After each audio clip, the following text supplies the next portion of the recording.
네, RPM 81쪽에 502번 문제입니다. 자, 확률 변수가 두 가지가 나와 있죠.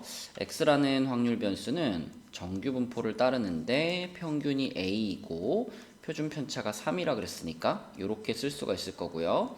Y라는 정규 분포는 평균이 A 플러스 7이고 표준 편차가 4라 그랬으니까 이렇게 표현할 수 있겠죠. 자, 근데 여기 두 정규 분포에서 각각 요런 확률과 요런 확률을 하나씩 뽑아내야 됩니다.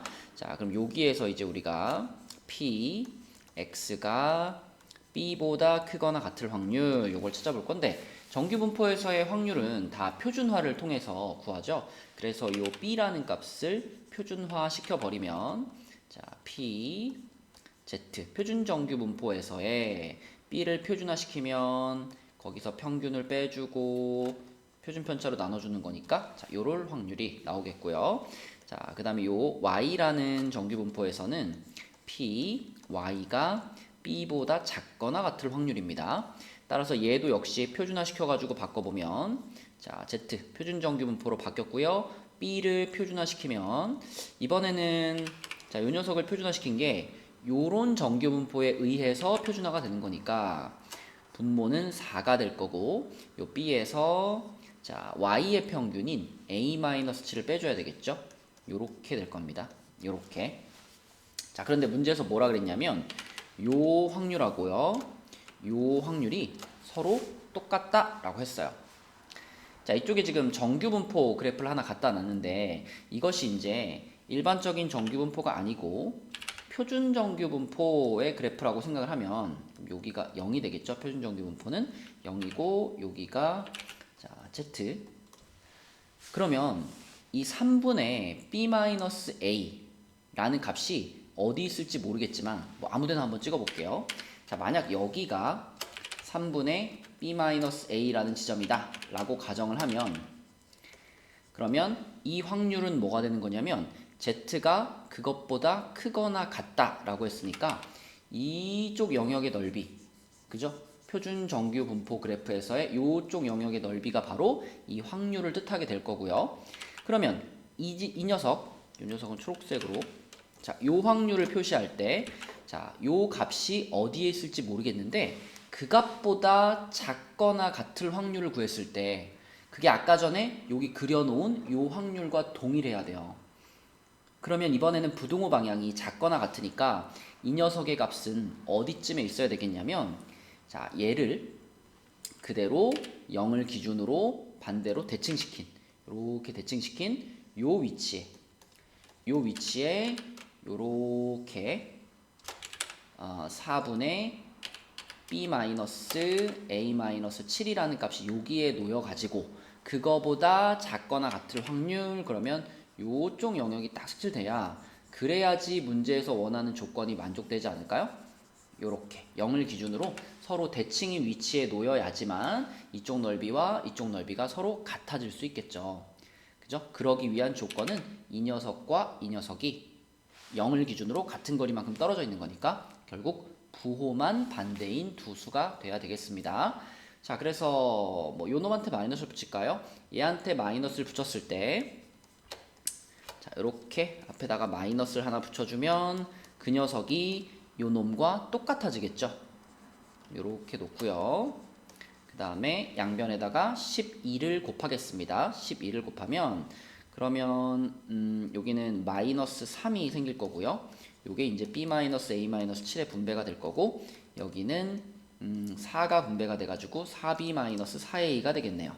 그럼 여기 분배 법칙하면은 마이너스 3B 플러스 3A 플러스 21 이렇게 되겠고 이쪽 그대로인데 문제에서 지금 원하는 게 A-B의 값을 구하는 거기 때문에 부호를 잘 맞춰가지고 이쪽에 있는 애들을 좌변으로 이항을 시켜주고요. 여기 21을 반대로 이항하겠습니다. 자, 그러면 넘어와서 7A-7B 이렇게 묶어서 쓰면 좋겠고 그 다음에 21이 넘어와서 이렇게 되겠죠. 그러면 아, 맞게 잘 풀었구나 이런 느낌이 들죠? A-B의 값이 딱 구해지거든요. 이렇게 해서 A, B 각각의 값은 모르겠지만 A-B가 마이너스 3이 돼야 되겠다라고 찾을 수 있겠습니다. 네, 83쪽에 516번 문제입니다. 자, 이렇게 지금 표준 정규 분포에 관한 값들이 주어져 있고요. 그 다음에 어느 공장에서 생산한 골프공 무게가 기준 무게와 1g 이상 차이 나면 불량품으로 판정을 한대요. 근데 골프공의 기준 무게는 46g으로 정해져 있습니다. 그러면 불량품이 되려면 어때야 되냐면 이 기준 무게하고 1g 이상 차이가 나야 되니까 자, 불량품이 될 확률은 이렇게 쓸 수가 있겠죠.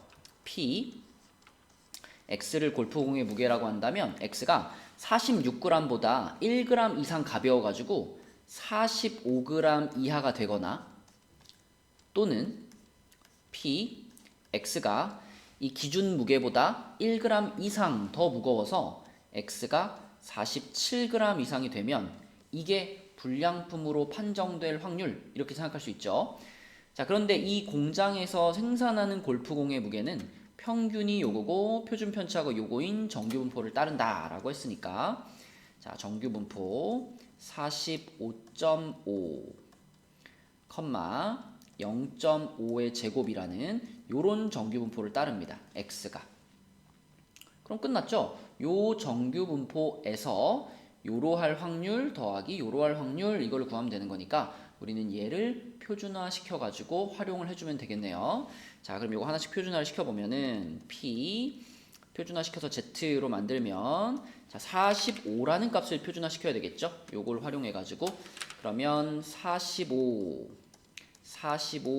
마이너스 평균 45.5 나누기 표준 편차 0.5 이렇게 될 거고요. 플러스 P 자 47도 표준화를 시켜야 되겠죠. 47을 표준화시키면 Z는 이번엔 요거보다 크거나 같다고 0.5분의 이번에는 47 빼기 평균 45.5 요렇게 될 겁니다.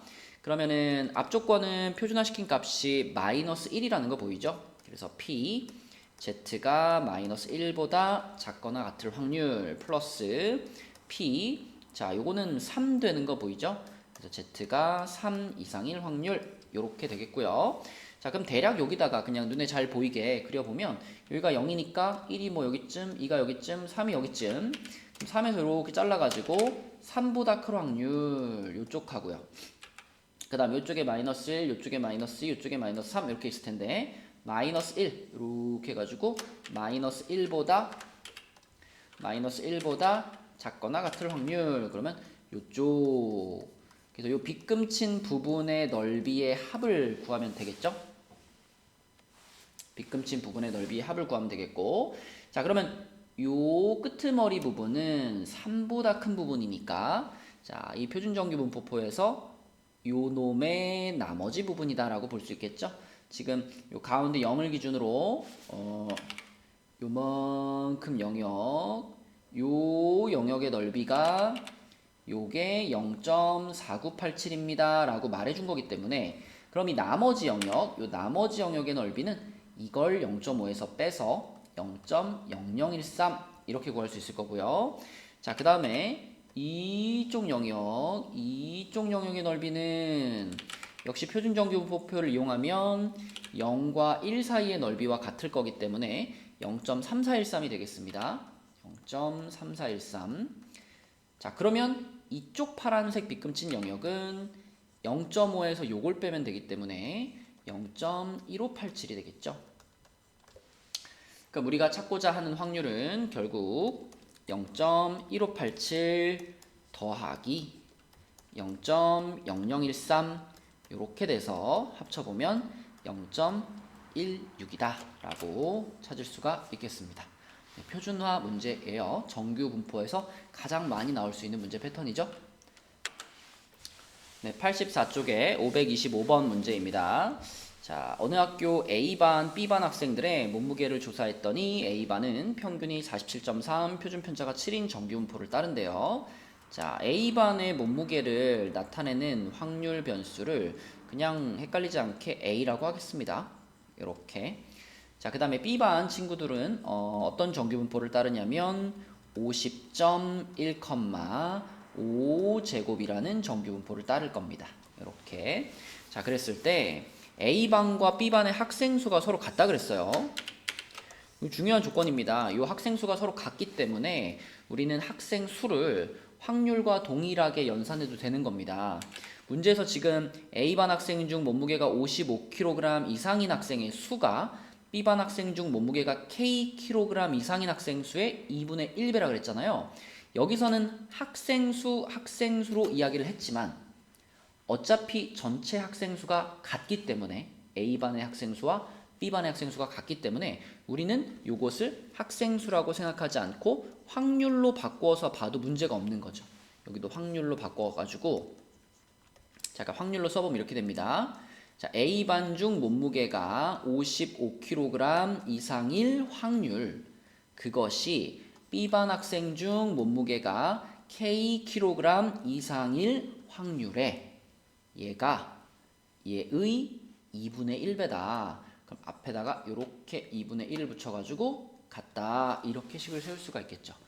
그쵸? 네, 그래서 A반, B반의 학생 수가 같았기 때문에 우리는 이 학생 수를 확률로 바꿔서 이렇게 표현이 가능하고요. 그럼 각각의 확률들을 이제 표준화를 통해서 Z라는 표준 정규 분포로 바꾸면 되겠죠. 자, 그럼 요거는 Z로 바꿔주고 55를 표준화 시켜보면 55 빼기 A반의 평균 47.3 나누기 표준 편차 7이고요. 자, 이쪽은 표준화 시켰으니까 얘는 Z로 바뀔 거고 K라는 값을 표준화 시키는 거니까 K를 표준화 시키면 표준 편차 5분의 K-50.1 요렇게 쓸 수가 있겠습니다. 자, 그럼 요쪽부터 계산해 보면 요게 지금 얼마죠? 1.7 7.7인가요? 7.7 그러면 1.1이 되겠네요. P Z가 1.1보다 크거나 같다. 이렇게 됐고요. 그 다음에 이쪽은 뭐 아직 얼마인지 모르니까 그대로 써놔야 되겠죠. 이렇게. 자, 그런데 표준 정규 분포가 1.1보다 크거나 같을 확률이면 문제에서 알려준 요 확률을 0.5에서 빼야 된다. 알고 있죠, 그죠? 요거 말고 나머지 부분을 말하니까. 자, 그래서 1.1보다 크거나 같을 확률이 얘를 0.5에서 빼가지고 0.14가 됩니다. 0.14.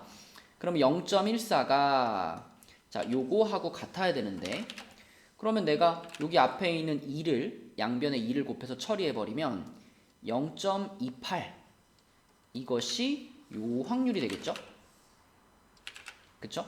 그런데 0.28이라는 확률이 나오려면 어때야 되냐면 0.28은 우리가 조그맣게 표준정규분포를 이렇게 그렸을 때 어떤 지점보다 크거나 같을 확률이 0.28 여기가 0.28이 되려면 결국 0에서부터 요 지점까지의 이 부분의 넓이가 요 부분이 요게 0.22가 나와줘야 그래야 이 나머지 부분이 0.28이 될 수 있는 거잖아요. 그쵸? 그래서 여기를 K라고 쓰면 헷갈리겠네요. 뭐 어떤 특정한 지점에서 이렇게 그러면 이 0.28을 이용해서 우리는 그 나머지 부분이 0.22여야 된다는 걸 알 수 있고 그 0.22는 요 놈이랑 연관이 있겠구나 라고 생각할 수 있겠죠. 요게 0.22니까 자, 결국 이 0.58이라는 숫자가 이 부분에 해당되는 숫자가 돼야 된다. 그쵸? 그래야 이 녀석의 확률이 0.28이 나올 수가 있겠죠. 그러면 얘는 0.58이다 이렇게 생각을 하면 양쪽에다가 5를 곱하면 K-50.1은 5 곱하면은 2.9인가요? 2.9 그럼 여기서 50.1을 넘겨주면 되는 거니까 K는 53이다 라고 찾을 수가 있겠습니다. 네, 86쪽에 533번 문제입니다. 자, 요거는 이제 이항분포로 표현되었고 그것을 정규분포로 바꾸어서 확률을 구하는 문제인데요. 우선 우리가 무엇을 x로 잡을 거냐? 나는 이렇게 잡을게요. x는 승객, 그 탑승한 승객의 수를 x로 잡겠습니다. 탑승한 승객의 수. 자, 그러면 이 탑승한 승객의 수는 이항 분포를 따를 거예요. 총 400명이 예약을 했죠? 그런데 탑승을 하려면 약속을 지켜야 되잖아요. 예약을 지켜야 됩니다. 그럼 예약을 지킬 확률이 얼마냐면 취소할 확률이 20%니까 예약을 지킬 확률은 80%겠죠. 그래서 0.8 요게 이제 약속을 지킬 확률, 이것을 기준으로 이렇게 잡아주면 이것이 실제로 예약한 대로 와서 비행기에 탑승한 승객의 숫자라고 볼 수 있습니다. 자, 그런데 이것은 이제 n값이 충분히 크기 때문에 정규 분포를 따를 텐데, 자, 이항 분포에서 평균은 np로 구하니까 얘네 둘이 곱하면 320이죠. 그리고 분산은 npq니까 320에다가 자, 요거의 나머지 부분 0.2를 곱해가지고 64. 64면은 8의 제곱이 되겠죠.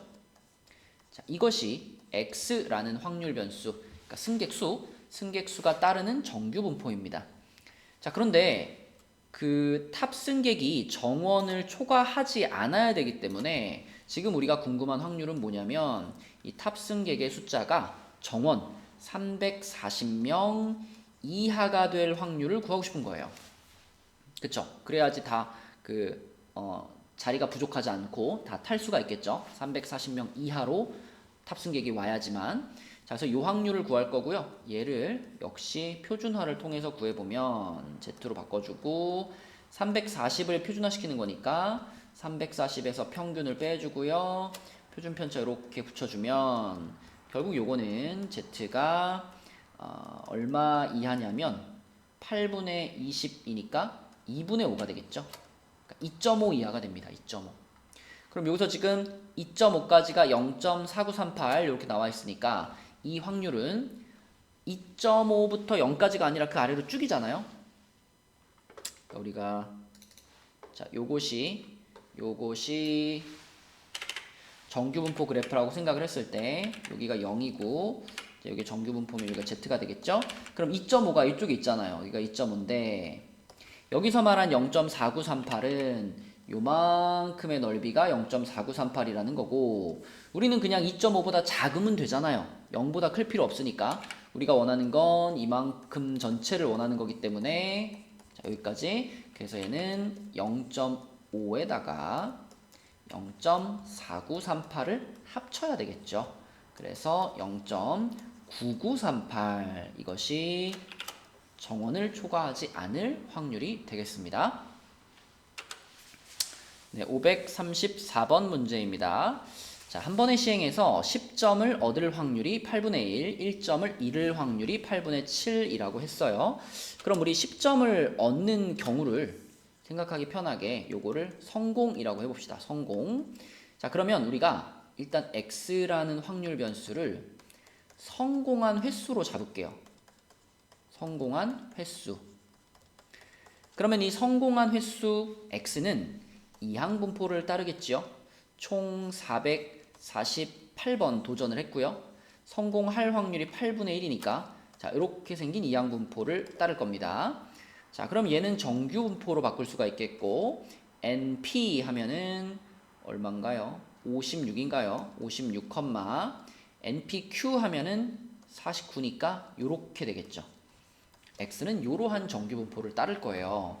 자, 그런데 이제 점수 계산법이 어떻게 되냐면 내가 X번 성공을 했다. 그러면 당연히 전체 시도가 448번이니까 448에서 X를 뺀 거만큼 실패를 했겠죠. 그러면 이때 점수 계산은 어떻게 하느냐. 이때 우리가 얻은 점수는 성공한 횟수에다가는 10점을 얻었으니까 10x 이렇게 써줘야 되겠고 실패를 할 때마다 1점씩 마이너스가 되죠. 그래서 실패한 횟수에다가는 마이너스를 한번 곱해가지고 자 요렇게 분배해주면 요렇게 되겠죠. 그래서 결과적으로 점수는 11x 마이너스 448 요것이 내가 x번 성공했을 때 얻을 수 있는 점수입니다. 그런데 점수가 어땠으면 좋겠다? 245점 이상이었으면 좋겠다. 그래서 요것이 245 이상 요렇게 되겠고요. 계산해 보면은 11x가 693 이상이 되는 거니까 11로 나누면 x는 63이 되겠습니다. 그럼 됐죠? 이러한 정규분포를 따르는 확률 변수 x가 63보다 클 확률을 구하는 거니까 요거 구하는 거죠. 요거 이렇게 해서 요거 자 얘가 얼마인가 물어보는 겁니다. 그럼 당연히 이제 우리는 표준화 시켜가지고 구해버리면 되겠죠. 표준화 시켰고요. z로 바꿔주고 63을 표준화 시키면은 63에서 x의 평균 빼주고 표준 편차 나눠주니까 1이 되겠습니다. 그래서 p z가 1보다 크거나 같을 확률이고요. 그러면 1이 요거니까 요거를 0.5에서 뺀 것 그것을 답으로 쓰면 되겠죠. 그래서 0.1587 요것이 이 문제의 답이 되겠네요. 네, 87쪽에 541번 문제입니다.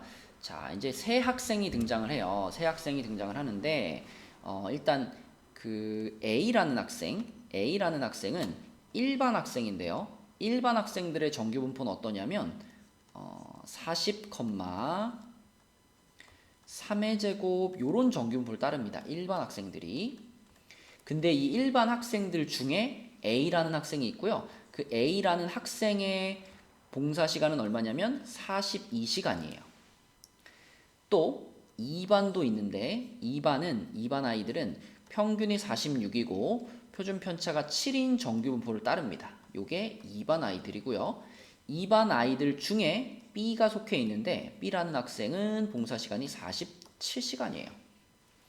그리고 3반 학생도 있습니다. 3반 학생. 3반은 일단 평균이 39고요. 표준 편차가 4시간이라고 그랬으니까 요게 3반의 정규 분포고요. 이 C라는 친구는 3반 학생인데 봉사 시간이 49시간이에요. 그럼 복잡하게 생각하지 말고 각각 다 다른 정규 분포기 때문에 비교하기가 어려운 거잖아요. 그러면 뭐만 해주면 되겠어요? 표준화 시키면 되겠죠. 그죠?